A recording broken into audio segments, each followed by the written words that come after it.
Olá, seja muito bem-vindo, seja muito bem-vinda a mais um dos nossos encontros Orando a Palavra. Eu quero falar com você que está chegando no nosso canal agora. Você seja muito bem-vindo. Aqui no nosso canal nós temos centenas de vídeos para a sua edificação. Diariamente nós estamos aqui às 6h30 da manhã, postando, trazendo mais um vídeo, um novo conteúdo para a sua edificação, para o seu crescimento espiritual. Então, você também que já é assíduo, que faz parte do nosso canal, que está aqui diariamente, você também é muito bem-vindo e saiba o seguinte, todos nós estamos aqui porque o Senhor marcou um encontro para nós. Ele marcou esse momento para trazer uma palavra ao seu coração, para que você se fortaleça, se encoraje, prossiga a sua jornada e alcance os propósitos e alcance as promessas que Deus tem para a sua vida. Meu nome é Jairo Luciano, eu sou o seu pastor durante esse tempo aqui de compartilhamento da palavra e de oração.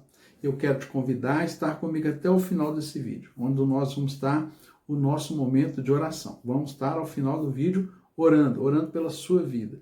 E orando como? Sobre o texto, essa palavra que nós vamos meditar agora, da qual te convido para ler também comigo. E o texto que o Senhor nos dirigiu hoje está aqui no Salmos capítulo 39, versículo 1. Salmos 39, versículo 1. Então, vem comigo, vamos ler essa palavra, vamos receber diretamente das Escrituras. Assim está escrito. Eu disse comigo mesmo, guardarei os meus caminhos para não pecar com a língua. Porei uma mordaça à minha boca enquanto os ímpios estiverem na minha presença.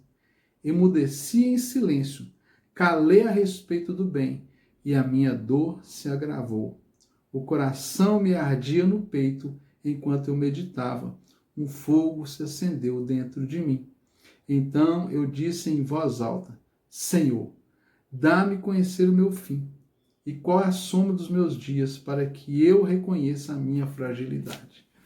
Que angústia, que dor. Muitas pessoas hoje estão vivendo esse mesmo dilema, esse mesmo sofrimento que o salmista.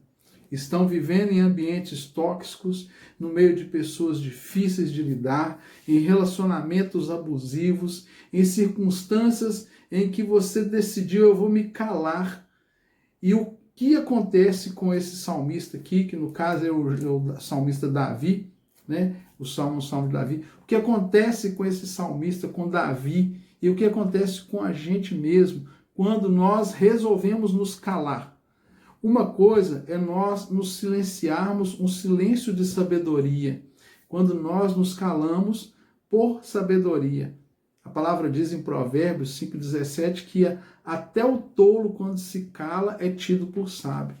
Mas quando nós nos calamos por causa da opressão do mal ao nosso redor, quando nós não nos manifestamos, quando calam ou caçam a nossa voz, a angústia cresce dentro do nosso peito. A angústia, ela toma conta da nossa alma e nós ficamos vulneráveis. E isso aumenta de uma forma exponencial, podendo trazer a gente a lugares de muita ansiedade, de tristeza, de depressão, de sofrimento. E o salmista continua dizendo, quando emudeci em silêncio, calei a respeito do bem e a minha dor se agravou. A angústia, ela é, terrível, porque ela não só afeta o nosso psicológico, mas nós sentimos no corpo, o nosso peito sente a angústia. É aquele estado emocional em que nós paramos diante de circunstâncias, nos sentimos impotentes para agir. E aqui ele fala sobre o silêncio.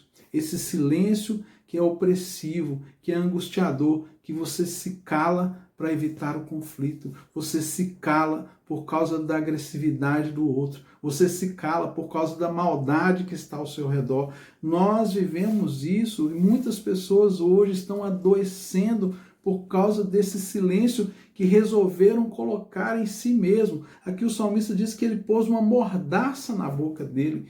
Nós não podemos nos calar, nós não podemos deixar de expressar o que estamos sentindo, nós não podemos ser calados pelas circunstâncias, mas nós temos que buscar o lugar certo da nossa expressão. Ou seja, aqui o salmista fala, eu emudeci em silêncio, calei a respeito do bem.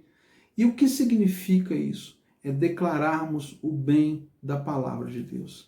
O nosso refúgio, a nossa forma de lidar com aqueles que tentam nos calar, que tentam nos oprimir, não é necessariamente nós partirmos para a briga e para o conflito. Talvez ainda isso possa ser um momento necessário, mas é nós declararmos sobre nós mesmos e sobre aquelas circunstâncias a palavra de Deus. Às vezes você vivencia um lugar onde você não pode falar. Você é obrigado a se calar e isso te angustia, porque você vê injustiças, você vê o mal, você vê pessoas, sabe, causando todo tipo de prejuízos e você precisa estar nesses lugares. Talvez você está dentro de um casamento, de um relacionamento e que essa opressão te alcança de uma forma, sabe, incontrolável e está te adoecendo porque você não está tendo voz. Uma das coisas que nos diferenciam de todos os outros seres que existem é a comunicação, a nossa capacidade de verbalizar com entendimento aquilo que nós temos. E isso vem de Deus para nós, porque não cabe em nós somente enxergar, ver e entender, mas a expressão, a fala nos diferencia de todas as outras coisas que foram criadas, de todos os outros seres que foram criados. A voz, a nossa fala, a nossa comunicação, a nossa linguagem é primordial, é essencial, é fundamental para a nossa existência. E quando a nossa voz é calada, nós estamos sendo roubados de algo divino e poderoso, porque Deus fala e Deus nos deu a fala. Não poder expressar, ter que se calar, engolir o choro, engolir a voz, é traumático, é opressivo. Você não pode mais ficar nesse lugar. E como sair desse lugar? Com a palavra de Deus. Declarando sobre você a palavra de Deus. Buscando na palavra encorajamento. Primeiro identifique, tente entender o que está causando sobre você essa angústia. De onde que ela está vindo? Por que que você está se calando? Por que que você teve que colocar essa mordaça na sua boca? Depois, busque na palavra de Deus o conselho, o princípio, o valor, a promessa que aponta na direção da sua libertação, daquilo que vai te dar voz, daquilo que vai te encorajar.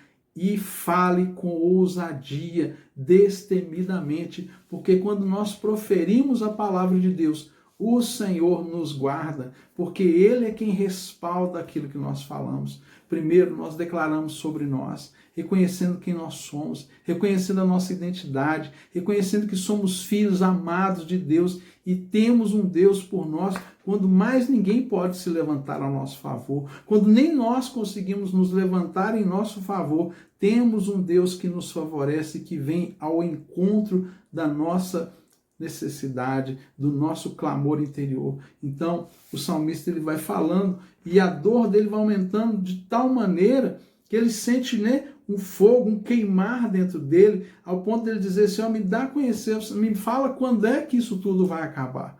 Me fala quando que vai ser o fim dessas coisas. Acontece que muitas vezes nós vamos precisar aprender a lidar com esses lugares, com esses momentos, até que nós possamos ser livres deles. E enquanto nós não podemos ser livres desse lugar, nós temos que aprender a colocar a nossa voz em atividade a nosso favor, para a glória de Deus e para nos posicionar. Não podemos aceitar a opressão. Se você está num relacionamento que é abusivo, busque ajuda, busque socorro, peça pessoas que possam te ajudar. Se você está vivendo num ambiente de trabalho, onde o ambiente é opressivo, é tóxico, as pessoas estão sempre num ambiente de competição, que chega a ser desonesto, opressivo, busque no Senhor a sabedoria para lidar neste lugar, mas não cale a sua voz diante dos ímpios, não cale a sua voz diante do mal, mas declare o bem. Comece declarando sobre você e depois você declara sobre aquele lugar. Creia que quando você declara a palavra de Deus, é Ele quem te dá respaldo e condição de fazer essa palavra prevalecer. Não basta somente uma palavra nossa, mas uma palavra que vem da boca de Deus, que está aqui ó, nas Escrituras. É necessário que nós façamos dessa palavra, como está escrito ali em Efésios capítulo 6, versículo 10 em diante, que é a espada do Espírito, que é a palavra de Deus. Devemos usar com autoridade, com sabedoria, com discernimento, com intrepidez. E por fim, eu quero te encorajar também a você calar-se apenas quando for um ato de sabedoria, quando for um momento em que você sabe que não adianta falar, não adianta se expressar, mas não se cale por causa da opressão. Se cale por sabedoria. Exerça o silêncio que favorece a você, mas não exerça esse silêncio que é sufocante, opressivo, relatado aqui pelo salmista no Salmo 39. E saiba de uma coisa, ainda que nesses lugares, nesses momentos, nesses ambientes, a opressão e o silêncio nos afronta, nos intimida, nos oprime, saibamos que temos um Deus que é por nós. Saibamos que Deus ele vai nos levar no lugar da vitória. E tudo começa quando nós cremos que a paz de Deus, que excede todo entendimento, guardará o nosso coração. Se você precisa se calar, não se cale diante da palavra de Deus. Se você precisa se calar, busque o momento certo, mas faça valer a palavra de Deus sobre a sua vida. Mas, sobretudo, em primeiro lugar, sobre a sua vida, depois, sobre o lugar onde você está. Mas a paz de Deus é quem vai te dar condição de lidar com tudo isso. Porque se você continuar lendo o Salmo aqui, você vai ver que ao final desse Salmo aqui, né, o salmista ele invoca o Senhor. Lá no versículo 12 ele diz assim, olha, ouve a minha oração, escuta enquanto grito por socorro, não fiquem invisíveis as minhas lágrimas, porque sou forasteiro diante de ti, peregrino como os meus pais foram. Desvia de mim o olhar, para que eu tome alento antes que eu passe e deixe de existir. Ou seja, o salmista invoca o nome do Senhor e recebe socorro. Aqui o salmista é Davi. Esse salmista que declara esse salmo, ele foi considerado um dos maiores adoradores, um dos maiores daqueles que adoraram o Senhor com toda intensidade, com músicas, instrumentos, e reconhecido por Deus como um homem segundo o coração de Deus. Esse é o rei Davi. Esse Davi passou por essa angústia e a venceu. Você também pode, porque o Espírito que guiava Davi é o mesmo que está sobre a sua vida. Pai querido, muito obrigado por essa palavra. Que cada pessoa, Pai, que está comigo nesse momento agora, vivendo esse momento de angústia, de dor, de opressão, ela seja livre, Pai. Pai querido, que o Teu Espírito Santo liberte a alma dessa pessoa, esse coração angustiado, oprimido, seja tocado agora pelo Teu poder. Que a paz do Senhor venha a encontrar espaço no coração, na alma dessa pessoa. Que ela possa encontrar em Ti agora, Pai, o acolhimento necessário. Que ela possa encontrar no Senhor, Pai, o encorajamento necessário. Mas, sobretudo, coloca nos lábios dela a palavra, Pai, para que ela possa se expressar. Que todo sufocamento, que toda angústia, que toda opressão seja repreendida, seja, Pai, eliminada, e essa pessoa possa agora declarar em alta voz que o Senhor é por ela, e que ela encontre em Ti e na Tua palavra refúgio, consolo e respostas para a vida, em nome de Jesus. Amém. Se inscreva aí no nosso canal, deixe seu comentário, deixe seu pedido de oração, e vamos seguindo juntos. Estamos aí quase 600 membros. Eu te agradeço por estar comigo aqui, por estar compartilhando esse vídeo e seguindo nessa jornada juntos. Um fortíssimo abraço. Deus te abençoe e até amanhã, se o Senhor quiser.